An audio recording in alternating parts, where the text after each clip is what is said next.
C'est sûr, Caleb Dressel, son point fort, c'est le départ. Bruno Fratus, c'est exactement la même chose. Et après, tout le monde est sur la même ligne. On a vu quand même que Florent était plus rapide dans la nage. Donc, je pense que on pourra se faire une idée à partir du 25-30 mètres. Allez, Florent. Florent Manodou a amélioré à chaque fois son chrono depuis qu'il est à Tokyo. Peut-être un moment d'histoire pour la natation française. Florent Manodou en quête d'une nouvelle médaille olympique. Ça part fort pour Caleb Dressel, mais Florent n'est pas loin. Ouais, Florent n'est pas loin. Il n'a pas pris énormément de retard là sur cette coulée. Il est au contact. Alors l'Américain est devant, bien entendu. Florent, il faut le reprendre dans la nage maintenant. C'est quasiment presque acquis pour une médaille. Mais non, ça va se jouer à la touche. Attention, la ligne d'eau numéro 8. Et Caleb Dressel, champion olympique. Oui. Florent Manodou en argent, comme il y a 5 ans à Rio. Voici une nouvelle médaille olympique pour Florent Manodou. Ce sera l'argent une nouvelle fois, mais une médaille d'argent qui aura quand même une très belle saveur, on l'imagine, pour Florent Manodou. Caleb Dressel, double champion du monde de la discipline, s'attaque aux 100 mètres papillon des Jeux de Tokyo. Dans le viseur, clairement, la médaille d'or, lui qui, sur les bilans, possède une marge importante sur ses adversaires. Hein. Imaginez, en demi-finale, il a nagé 6 dixièmes plus vite que Christophe Milak. Le seul nageur cette saison à avoir nagé sous les 50 secondes. Caleb Dressel.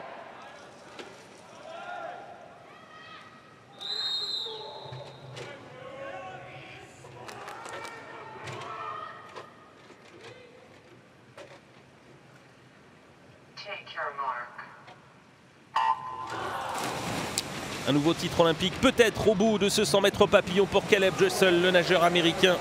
À la 4, son principal adversaire Christophe Milak est juste à côté. Mais regardez la différence déjà faite sur ce start pour Caleb Dressel. Il se présente déjà avec une marge importante à l'issue du premier 50. Ça vire en 23 secondes. Christophe Milak déjà relégué à 6 dixièmes. Il n'y aura personne ce matin à Tokyo pour gêner Caleb Dressel dans sa quête d'une nouvelle médaille d'or olympique. Et attention au chrono. Caleb Dressel, malgré le retour du nageur hongrois, à moins qu'il y ait un finish incroyable de Christophe Milak, Caleb Dressel peut-il être quand même privé de médaille? Non, il est champion olympique, record du monde 49-45, c'est un chrono ahurissant de Caleb Dressel. 49-45, record du monde battu pour 5 centièmes. Sa marque qui lui appartenait depuis les championnats du monde est battue. Il le fait avec la manière, Caleb Dressel, champion olympique du 100 papillon avec le record du monde à la clé. C'est le moment, c'est le grand moment des épreuves de natation de ces Jeux olympiques de Tokyo. La finale du 100 mètres nage libre. Dressel est à la 5, Kolesnikov à la 4, Chalmers à la 7. Maxime Grousset va nager en bas de l'écran, ligne d'eau 8. On a Wang, le coréen, à la 6, Miressi, l'italien, à la 3, Popovici, le jeune roumain, à la 2 et le hongrois Nemeth à la 1. Allez, Maxime.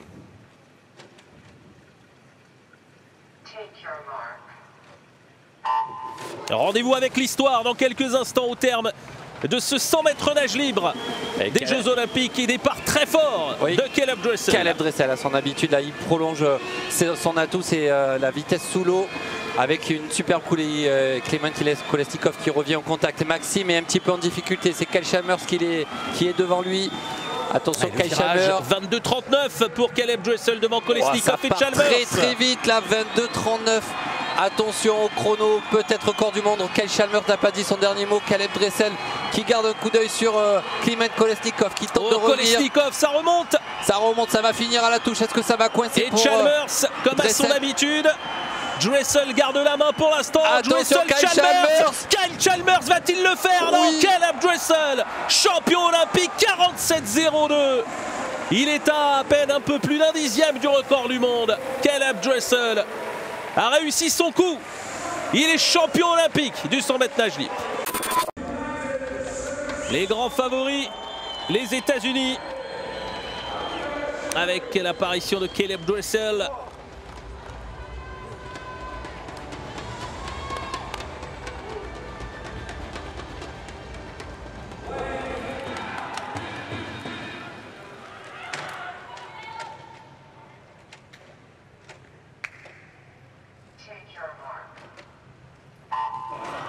L'équipe de France pour perpétuer la tradition instaurée depuis Pékin 2008 et viser le podium olympique du relais 4x100. C'est Maxime Grousset sur la gauche de l'écran à côté des flotteurs jaunes. Quel départ de Caleb Dressel à son habitude après 15 mètres de coulée qui est vraiment en avance et Maxime l'a bien compris, il se met contre la ligne pour essayer de prendre la vague de l'américain.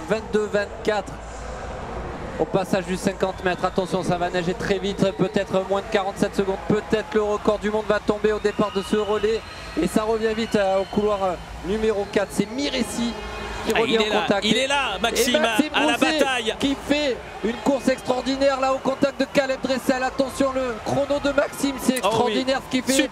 Superbe premier relais. Caleb Dressel devant Maxime Grousset, 47-26. 47-52 pour Maxime Grousset. Meilleur chrono pour lancer cette équipe de France. Allez, Florent Manodou maintenant. Allez, Florent est au contact. Florent Manodou face à l'américain Pironi. Oui, Pironi, il y a Ciccone l'italien. Oh là là, mais quel chrono Maxime Grousset, superbe performance. Allez, tous les espoirs sont permis là et pourquoi pas le titre. Florent qui fait l'effort et qui vire en tête, toujours au contact de Pironi, l'américain. Allez, il faut tenir là parce que c'est là où l'enjeu est le plus important pour Florent Manodou. Ça fait longtemps qu'il n'a plus nagé de 100 mètres. Oui, allez, on le sent en difficulté là, Florent. Il va jusqu'au bout, il donne tout ce qu'il a. Il garde le contact. Ouais, c'est tout bon. Les Bleus sont placés. Pour Clément Mignon. Les États-Unis toujours devant l'équipe de France et l'Italie. Troisième relayeur avec Clément Mignon pour l'équipe de France, avec Baker pour les Américains, avec Zazzeri pour l'équipe italienne. Avec Clément Mignon doit tenir la cadence là. Et elle nageait 47-62 là, Florent Manodou. Clément Mignon un petit peu dépassé sur le premier 50, mais il va revenir probablement très vite. On a 7 dixièmes de retard sur les Américains, mais toujours dans les 3 premiers. Cette équipe de France qui fait le job, qui fait le travail. Allez Clément, il faut mais tenir. Attention aux Russes, c'est Morozov là pour les Russes. Ouais. Même s'il est parti de loin, il remonte un peu. Et il y aura Kliment Kolesnikov contre Mehdi Metella et c'est Appelzak qui va terminer le relais américain. Ça va être très serré pour le podium. Avantage aux États-Unis, aux Italiens. Et derrière c'est ouvert. Canada, France, Russie. Et les Canada qui sont dans le coup aussi, lancés par Brent Hayden au premier relayeur. Allez, Mehdi Metella face à Zach Apel, face à Kliment Kolesnikov, face à Kyle Chalmers. Ouais, ça se joue au milieu du bassin là. Attention, Kyle Chalmers qui va revenir très fort. Il est en 4e, 5e position, mais les Américains ont une avance relativement confortable. Et Mehdi Metella qui n'a pas dit son dernier mot. Allez Mehdi sur la droite, les Canadiens toujours les Canadiens en contact. Sont 3e pour l'instant. À la ligne de numéro 1. Allez Mehdi, il faut tenir, il faut aller chercher. Kyle Chalmers, grosse remontée des Australiens. Les Bleus vont rater le podium. Ce sont les Australiens qui viennent chercher la place. Victoire des États-Unis devant l'Italie et l'Australie. Et je pense que la France termine même derrière le Canada. J'ai l'impression à la touche. On va attendre l'officialisation et l'apparition des chronos. Les États-Unis ont tenu leur rang. Oui. L'équipe de France est 6e. 6e derrière le Canada et la Hongrie, venue toucher juste devant Mehdi Metella. Cette équipe, mais tout le monde sera peut-être dans la même situation. Les États-Unis emmenés par Caleb Dressel. On a dit les États-Unis invincibles sur cette épreuve dans l'histoire des Jeux.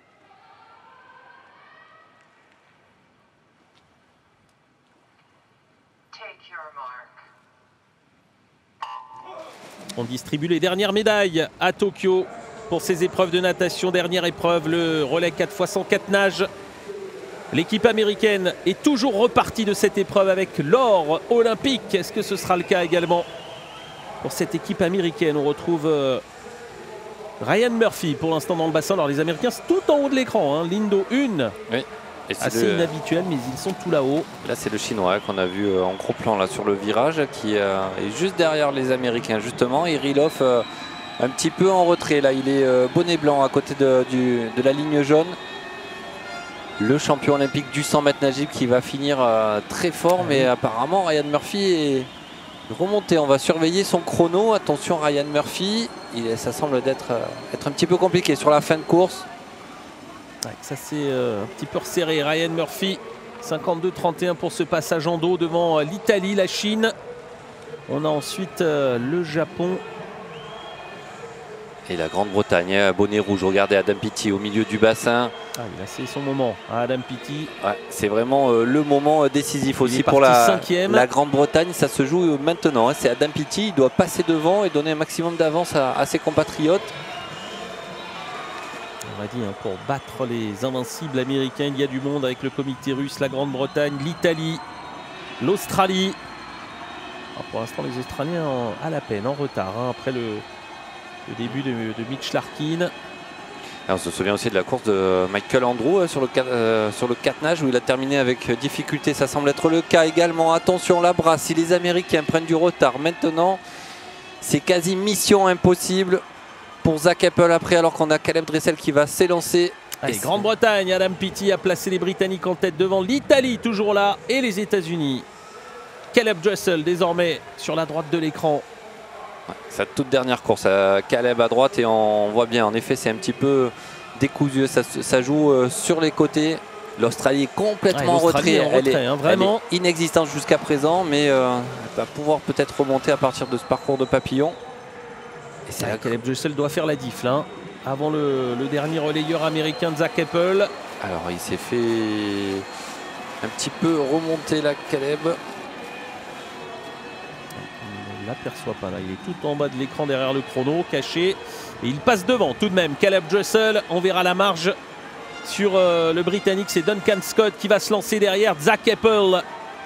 6 dixièmes de marge pour Zach Apple sur Duncan Scott. 6 dixièmes d'avance, ça se dessine un petit peu là pour le podium avec l'Italie en 3e position provisoire. Attention, la Russie, Klimen Kolesnikov contre... Et pour le podium, Miressi, voilà pour le podium de part et d'autre du couloir jaune. Ça va être compliqué hein, pour l'Australie. Ah ouais, il part de très très loin. Kyle Chalmers, c'est l'Amérique. Zach Apple, l'avantage. Ah oui, il a creusé Zach Apple sur ce premier 50. Est-ce qu'il va tenir? Est-ce qu'il va tenir jusqu'au bout? Il résistait au retour de Scott Duncan. Ah oui, il y a une avance encore confortable là pour les Américains. Il faudrait vraiment une grosse craquante là de l'Américain pour ne pas remporter l'or avec ses partenaires. Zach Apple va-t-il tenir, assurer le travail jusqu'au bout? C'est le cas. Les États-Unis invincibles confirment et record du monde à la clé. 3:26.78 sur ce relais 4 nages. Et bien voilà, ils ont fait le travail et ils terminent avec la manière. Caleb Dressel peut éructer sur le bord du bassin. On peut montrer les muscles. Ah, c'est la course la plus rageante là pour lui. C'est un 5e titre de champion olympique à Tokyo pour Caleb Dressel. Les États-Unis ont tenu leur rang. Victoire en 3:26.78.